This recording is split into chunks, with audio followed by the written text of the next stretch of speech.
He knows what he needs to do. He can't do it. It's just whether he can do it. Like, he's lost that killer instinct. You can never get it back. I'm not sure. You can never get it back. It's a fucking disgrace. I agree. It's a disgrace.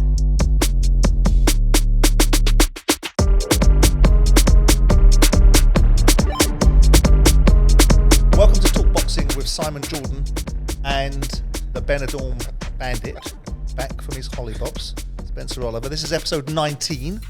Don't forget to keep liking the videos, keep subscribing to the channel, keep leaving questions in the comment section below. But let's get on with this week's show. Spencer, I would like to say it's nice to have you back, but I'm not an inveterate liar, so I won't. But you're back. And it's good to be back, Simon. It is. Benidorm Bandit was a little bit below the belt, but I'm going to let it go. I had other versions of the Benidorm because I've missed thing, you. but I wasn't Because allowed I've to use missed it. you. The numbers, Spence. The numbers went through the ceiling. Can't believe it. You know, we had the handicap of having Pat in the room, which normally drags everything down, but still the numbers went away. So there's a common denominator that was not there on that day, which helped with the numbers. Well, I was reading the comments. One little thing missing. We both know you can't read. Right. Let's not get into Let's that. crack on with the show. Right. Listen, obviously, straight out of the gate, your mate, you're part of his PR team, Anthony Joshua, back in the mix. Yep. The framing of the question is going to be slightly leading, but I'm going to frame it this way. How disappointed were you with Anthony Joshua and his performance on Saturday night? I was disappointed with his performance. He was disappointed with his performance. We wanted to see more. We was expecting to see more. We thought that we was going to get a little bit of the Anthony Joshua of old, a little bit of that rawness that was back. The problem he has, Joshua, I think that he knows what he has to do. He knows what he needs to do. He's been doing it in the gym, but doing it in the gym and then implement it in the ring is two different things. Inactivity has played a big part in Anthony Joshua, and what we're seeing with that is that he has not got the confidence in his own ability in the ring because of the inactivity. The timing... 6 months? It's a standard fare. No. But I'm saying he's had 2 fights since 2020. Well, he hasn't won a fight since 2020. Right? He hasn't won a fight since 2020. He's only had a couple of fights, losing fights. Well, it's not in an it's all about reinstalling. Losses. But I'm going to explain as an ex-fighter. I'm going to explain what it is from this side. I'm not going to pull the card. It's just from this side of it.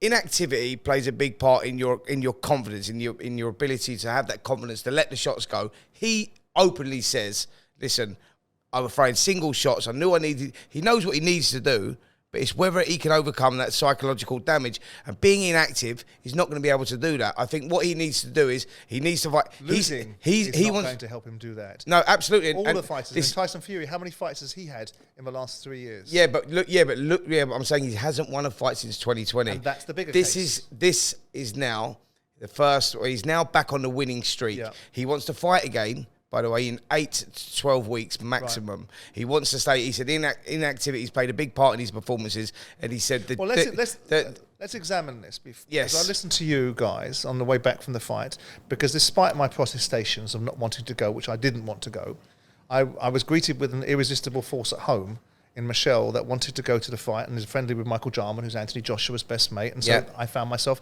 compromised in the fact that I didn't want to go to the fight because I felt what I was going to see was what I saw. And so I relented and went.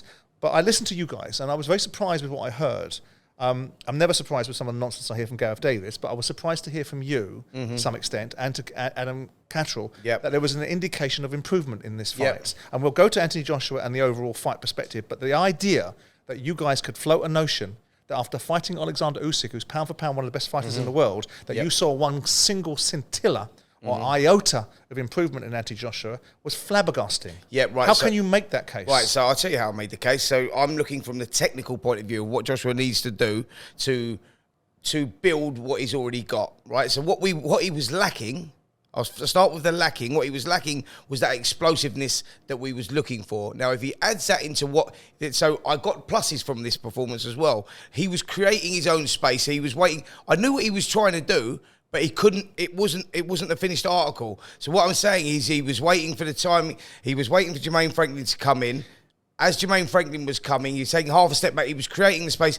He was working on the inside better than he ever has, and he was also tying Jermaine Franklin up isn't that, on the inside better than he ever has. I don't want to just attack your answer, but isn't that an overstated load of old bollocks? No, because the bottom line was that we didn't need Anthony Joshua to be technically better. What we needed Anthony Joshua to do was to get into that fight and show to us the very thing that we've all accused him of having lost, and wondered if he'd ever get it back, was his edge. Right? And we saw a fighter doing the same things he's done since Klitschko, which is not putting himself in jeopardy, not putting himself in range, throwing single shots, getting out of the way, hitting him at the end of a punch rather than being fully invested in engaging with the other fighter. And we saw this against a far lesser fighter than anyone we've seen him against previously, where the accusations have started to bubble up. And the accusations aren't stemmed in, let's all hate Anthony Joshua. Because what I also saw, and I'll shorten this soliloquy, was a remarkable man coming into the arena with an auditorium full of expectation and full of absolute scrutiny on this man. So it comes with a huge burden. Now, it's difficult being Anthony Joshua. I watch a superstar in the ring walk into the ring with the absolute adoration from that particular crowd and the expectation and everything that goes with it. But it doesn't feel like there's a superstar in the ring anymore. It wasn't a superstar performance, admittedly. It was a below par performance, and it was not what he needed to do. We said before the fight, because he can't do it, Spence. He needs to make a statement. He has to go out there. He's got to be explosive. He's got to get rid of Jermaine Franklin, who pushed Dillian to the wire. But that doesn't make him a great fighter. But Jermaine Franklin's a better fighter than people give him credit for. That's for sure. And no dispute. That's for sure. But Jermaine Franklin, and that's Joshua didn't do what he had to do. And that's fair enough to say that. But Jermaine Franklin is not a better fighter than the body of work that Anthony Joshua has completed previously. Because we can't have it both ways. We can't have Eddie Hearn and his grotty little crew at Matchroom suggest that this track record of Anthony Joshua's needs to be looked at properly and with respect, the people that he's been in the ring with, the people that he's knocked out, right? Jermaine Franklin is not in that class. Agreed. He's not in that category. Agreed. And the Anthony Joshua that we've got now cannot execute, or seemingly currently cannot execute in the way that he could do against Molina's, Brazil's, Povetkin's, Pulev's, whoever else we want to go back into the back of his record and look at that time. The argument is this record needs to be considered seriously. He can't do it anymore, or currently in his current incarnation. And didn't you expect that the one time the shock and awe, the fury that needed, not the Tyson fury, the fury, the rage that needed to be exhibited was going to be in this fight? 100%. This was going to be the moment where now he might have missed, he might have been technically slow, he might have been a bit rusty, but he was going to be going all in and looking to knock this guy out, and it was not there. I agreed. Totally agree with everything you said there. It wasn't there. It was a below par performance. He knows that. I know that. The rest of the world knows that. We didn't get anything from that performance to suggest that Anthony Joshua could beat any of the top tier heavyweights right now. Totally agree with that. But I still believe that we will see more. And I think but that why? now... But why do you believe that? Because you want to believe it? No. I believe it because now I think he's had 3 different trainers in 3 different fights. No good for anyone. Inactivity, no good for anyone.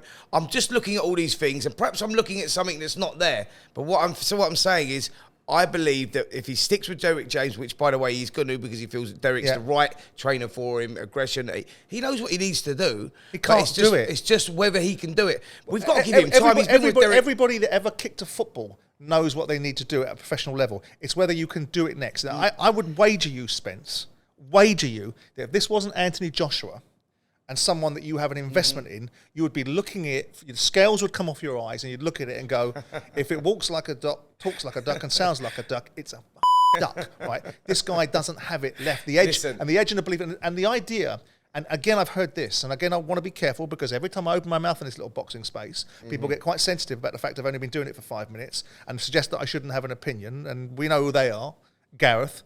But the point is this, is that you look at Anthony Joshua and you say, this idea that he's had 3 different trainers and it doesn't help him, it doesn't do this, it doesn't do that, it doesn't do the other. We had Rob McCracken for years, right? And he chose to do whatever he chose to do in that fight against Usyk, right? The second fight, you sat there with your head up his backside telling him how wonderfully done the second fight, and still notwithstanding it, he lost the fight. Now this third fight, we've got Derek James in there. He spent the whole fight, every time there was jeopardy, he's looking at Derek James. He's gone from one extreme to the other, which is either ignoring the trainer's instructions, because nobody can convince me. Can you convince me or anybody that Rob McCracken told him to fight that first fight that way? Yep. So now he's gone to the other extreme, which is, I'm going to look at Derek James every single time something happens in this fight, which doesn't seem to have been scripted, i.e. the other fella hits me back. And so with all that in mind, I just don't understand, besides your predilection to believe that Anthony Joshua is the second coming, that you would make a case for this in any other fighter. Didn't say he was a second coming. What I'm saying is he needs time with his new trainer, Derek James. They've been together since January, and I believe that we will see some of the Anthony Joshua of old. He knows he's got to get back there. I'm not saying an improved Anthony Joshua. Anthony Joshua of old gives him a shot at the top guys. Anthony Joshua of the 2016, 2017, even going back to 15. Like, he's lost that killer instinct, and that's what's missing. And that's what made him Anthony Joshua. You can never get it back. I'm not sure. You can never get it back. I mean, and again, I'm not equating myself into the conversation, but I will just for the purpose of this. Yeah. When I built my businesses, before I bought my football club, I made 100 million quid. I was ferocious, right? Yeah. I was in a room and I was ferocious, and every deal had to be done hard, fast, nailed, and I wanted it done really well. When I built a business in 5 years, gave me 100 million quid, and inch by inch, yard by yard, the need to do things became less and less, and the edge got taken away. Yeah. And it wasn't the same animal. And it's only when you realise that the pilot light's gone out and you're trying to restart it again that you can't start it. And I watched a fighter that has all the physical attributes to be able to walk through Jermaine Franklin. Don't matter how difficult he is, don't matter if he put his head on his chest for the whole fight, had the ability to be able to, and physicality to do it, but didn't have the mental aptitude. And it's not because he's a bad man, it's not because he's a fighter, it's because I think that ship has sailed. And I don't want it to be such. Yeah. I want him to fight Fury. I want him to fight the big fights. I want him to prove people like me wrong that I've called him a flat track bully, but I saw nothing in that fight on Saturday besides a supreme packaged superstar of a boxer that's brought the whole boxing world with him, but he's now left as a carcass. Yeah. And the other guys, like Eddie Hearn and those guys, are just going to profit out of it. Listen, all I can say is the desire is still there with Anthony Joshua. The talk is. He still wants to box. He's digging his grave. No, he doesn't have to do it. Digging his grave. Every time he opens his mouth, he's digging his grave. He's got a lot of money. He don't have to get out of bed in the morning. He don't have to go running. He don't have to go sparring. He does it because he loves it. But the $1 million question is, does the fire still burn in his belly? And that's because of it. And that's the big problem. He says it does.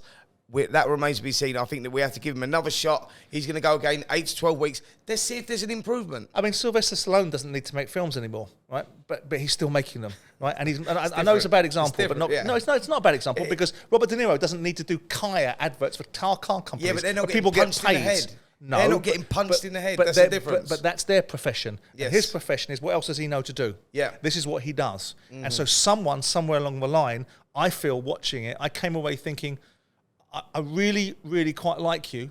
I sat with Michael Jarman, who has got strong views about my views on his best mate. I sat there, I watched the superstar come in the ring, I watched the auditorium light up, I watched the levels of temperature go up in the room and thinking to myself, I get this guy, I understand it. I watched him do his fight, then I watched him afterwards being very elegant and erudite and learning all the lessons that he's had to do from the outburst against Usyk by making sure that he was people-friendly and value to the broadcaster and all of that. And I came away thinking, I actually feel quite sorry for you. Yeah. I feel sorry for you that this is the space that you're in. I feel sorry for you that if they put you in against Fury and if they put you in against Wilder, you are going to take some licks.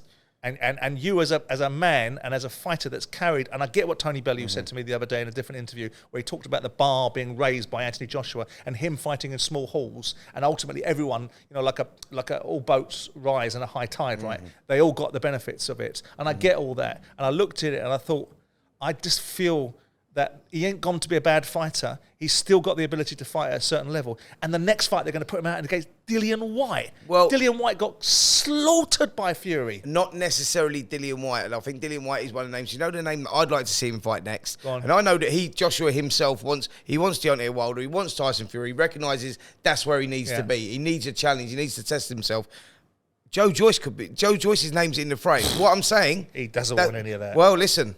That's a great fight. That's a great fight because I'll tell you one thing: if he boxes Joe Joyce, he'll have to fight. He'll have to let his hands go. Yeah, you know. And that may, and then we might find the ultimate answers to the question because we make this accusation, and again, it does not come from a position of being an AJ hater. What people in boxing seem to want to do is they take football is terrible for it. Boxing's 10 times worse. You can take all the praise, and the moment someone criticises you, it becomes this hateful ball of hater.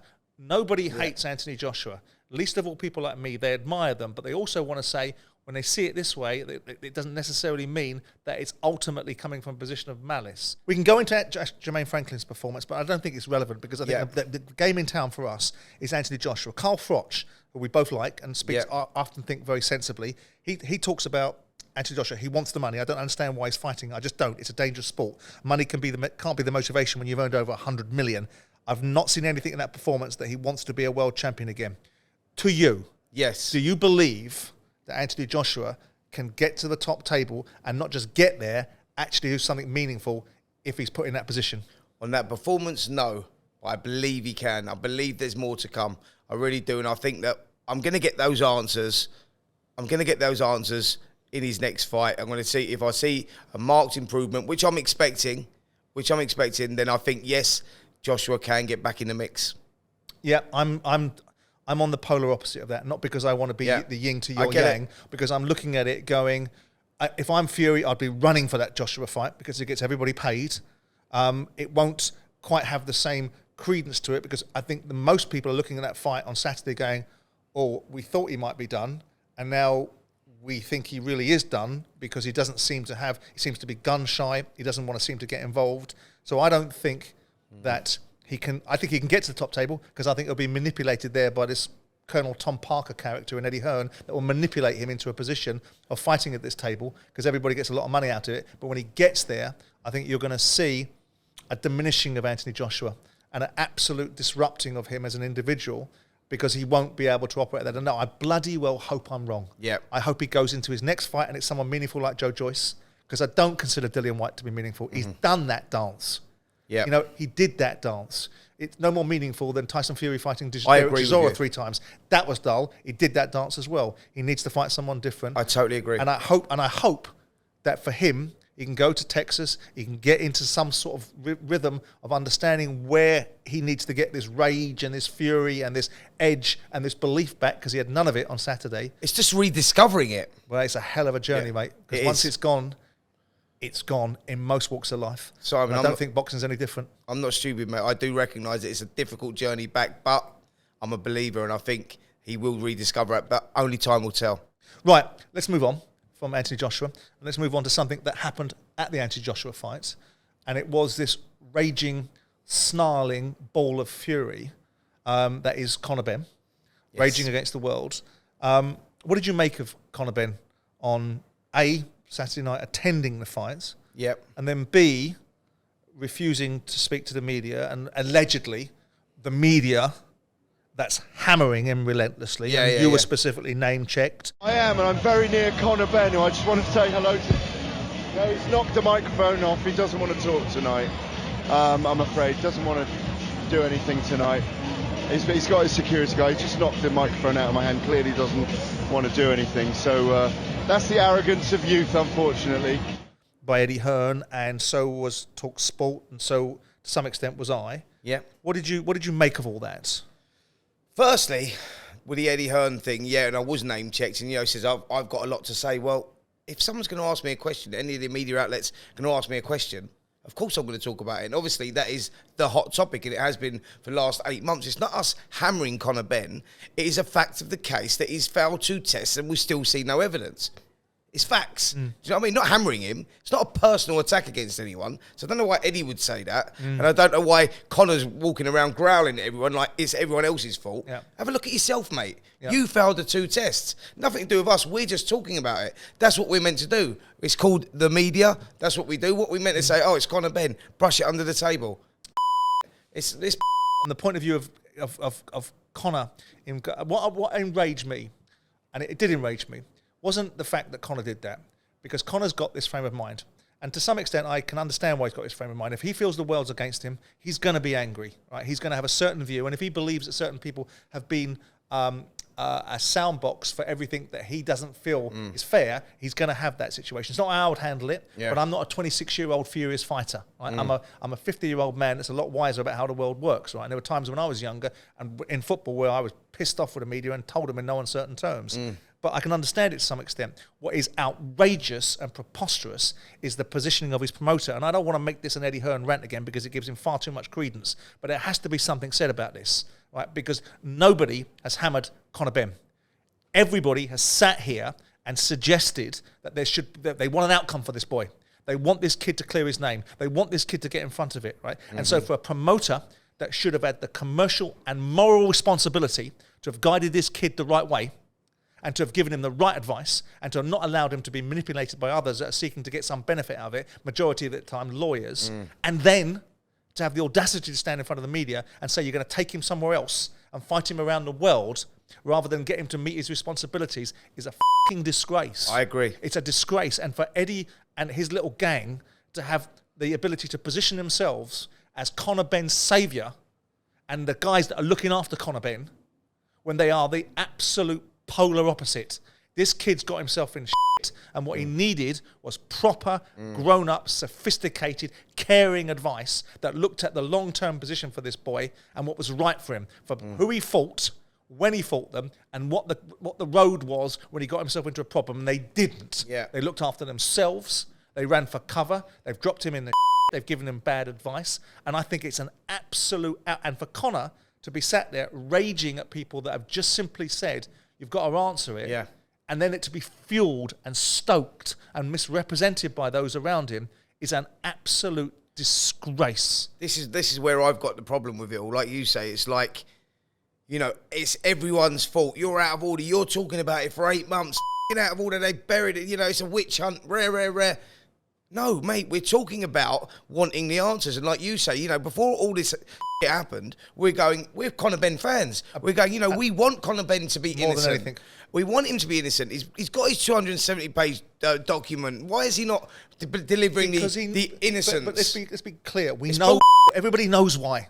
It's not everybody knows why. Because it's strict liability. 270-page report, which his promoter hasn't even read, right? Has glanced at. 270-page report. The moment it gets dropped into the British Boxing Board of Control, is going to get him a 2-year ban.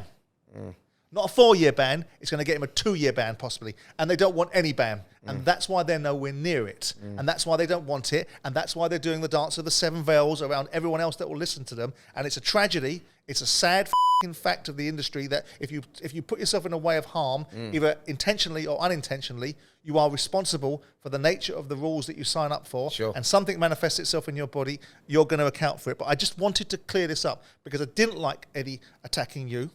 Because you come from I'm not responsible. Yeah, but you come from a very different position as me. You've got more jeopardy. I don't care, right? You're an ex-fighter, and there'll be different expectations upon you to operate in a certain way, which means you patronise the people that are in the industry. So it's taken more courage from you to do it. Gareth said things. Adam said things.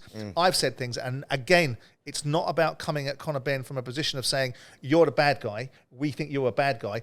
We want Conor Benn to be in a position where he clears himself. Yeah. But from that, there has to be the question now, if you're Chris Eubank Jr., because 90%, and this is self-aggrandizing, I'm going to do it because it seems to be the nature of this particular business, and it's not my nature to want to do this, but 90% of the things I said to Eddie Hearn on camera in that interview he did with us, in that show that he did with myself and Jim, have proven to be the case. There was a rule, right, which says he could have dropped this fight. It was brought in by the British Boxing Board of Control. There are matchroom contracts out there that have got that clause in there. So there is an absolute preposterous disgrace that he's suggesting that he's going to put on this fight, and the British Boxing Board of Control can actually stop Chris Eubank from having a license to fight overseas, right? Yeah. So all of that's true, despite the subterfuge and the misdirection that Eddie was trying to put on this particular spin. Now let's go to the central question I was going to ask, which is, if you're Chris Eubank Jr., you're going to be offered this fight to fight Conor, you're going to sell your soul, or are you going to stay with the integrity of being a fighter that fights on these aisles and gets on with a rematch against Liam Simple question for me to answer that is, I'm not going to sell my soul. I'm not going to do that. I'm going to stay here and I'm going to just try and right the wrongs of the last fight. He says it was shot from the heavens. It would never happen again. He was knocked out. We've never seen that in Eubank's Junior's performances before. I'm going to go in there and I'm going to try and reverse that. At this stage of my career, to try and get me back to where I was, I'm going to try and reverse that loss. I'm not going to want to go into all that muddy water. You know, there's so much controversy surrounding this Conor Benn situation with that. Why would Eubank Jr. to go and sell his soul like that? I would just go into the Liam Smith fight. Well, I think also the British Boxing Board of Control seem to, and everyone's using them as the whipping boy. And yeah, they can be a damn sight better, and I think they can be damn sight better. And I think the Boxing Board of No Control is a fitting moniker at times. But I think they're going to say to Chris Eubank Jr., you aren't going to have your license in this country if you take this fight. Sure. And I also think it's incredibly naive for the promoters to think that the British Boxing Board of Control don't have relationships with all the other athletic commissions. Yeah, of and they aren't going to have a reach into their spaces. And I think it's incredibly risky to ask the Middle Eastern guys to turn around and say, ignore the whole of the other boxing community. You can be the outlier. Yeah. You can be the one that falls foul of all the other commissions that say they won't allow Conor to fight until he's cleared the situation up. You can be the place where people can go where they've got a problem somewhere else. Why would the Saudis want to be that place? And I've got another question for you that you'll be able to answer this because I'm unsure of this one. But everybody that's involved, if that fight takes place, managers, trainers... A lot of them.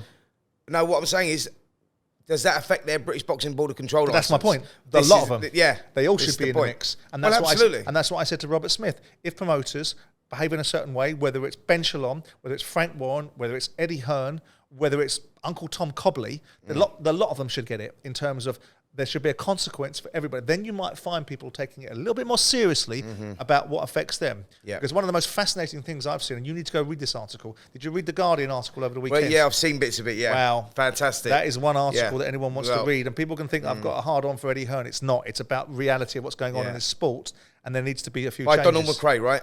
Brilliant. Yeah. Brilliant article. Yeah. It is the most excoriating article that anyone could read. I started reading it. It's very in-depth.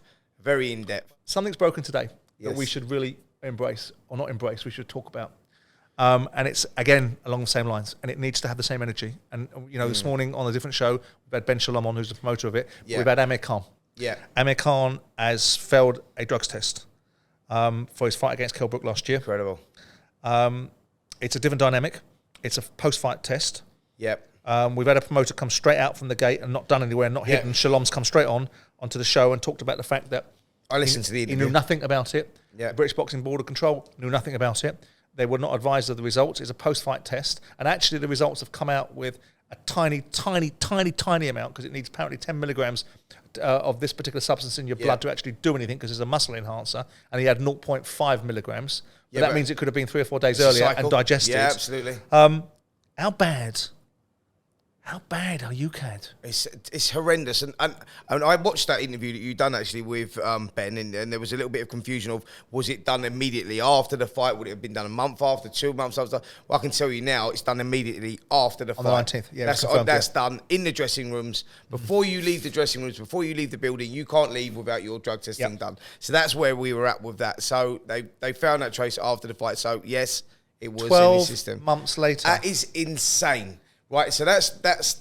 I mean, who knew about this, and how long did they know about it for? Like, you could have obviously known about it because the testings they would have got done they would have got the results back within the week. I mean, we're talking 12 months. Like, absolutely, with what's going on in our sport right now.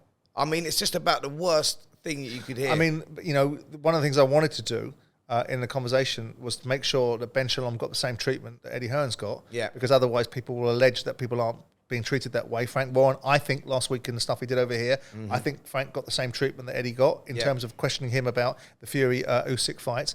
And Ben Shalom got questioned about this because ultimately you're the promoter. This is on you. How's this happened? How do you not know? I mean, isn't the chain of custody, for want of an expression, or the chain of information clear? You can do a test, promoter, fighter, BBOC, get the results, right? Yeah.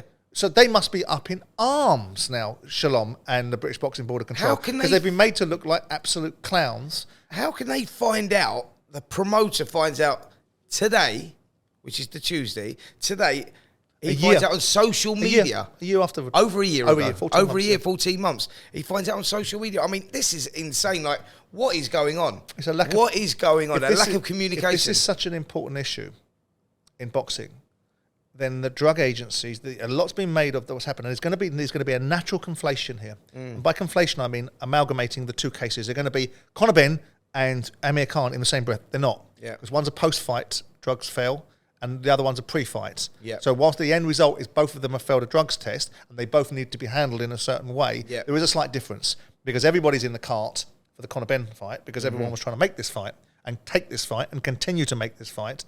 And the Amir Khan situation is, it's a post-fight situation. Yeah. But the fact that people don't know, and the fact that UCAD are held up as this arbitrary body that everyone needs to be respectful of. And when UKAD are in town, that's what we need to listen carefully. Yeah. And we're seriously saying that the promoter and the governing body don't know about the tests and the results for 12 It's months. horrendous. It is absolutely insane, and it's something that needs to be looked at. It's something that needs to change. I think we're at a stage. I think it's a good thing, though, Spence. Do you know what I think it's a good thing? Say that, Simon. Because it's going to make people look like clowns, and they're going to have to up their game, and people are not going to stomach it anymore. We're at the stage. I think we're at the stage here. This is a massive turning point for boxing. You know, I think with so. what's going on with Conor Benn, then this comes out. Things have to change. Well, that's it for episode 19 of Talk Boxing, Spence. Obviously, we've got a lot more positive things to look forward to. We've got a huge fight between Lomachenko and Devin Haney coming. We've got Tank versus Ryan Garcia. So those are positives. But as we part company today on episode 19, don't forget to keep liking the videos, subscribing to the channel, keep leaving questions in the comment section below for our Q&A. And myself and Spence. Oh, and by the way, Joyce is coming in perhaps next week. Keep out for that one. Myself and Spence, see you soon.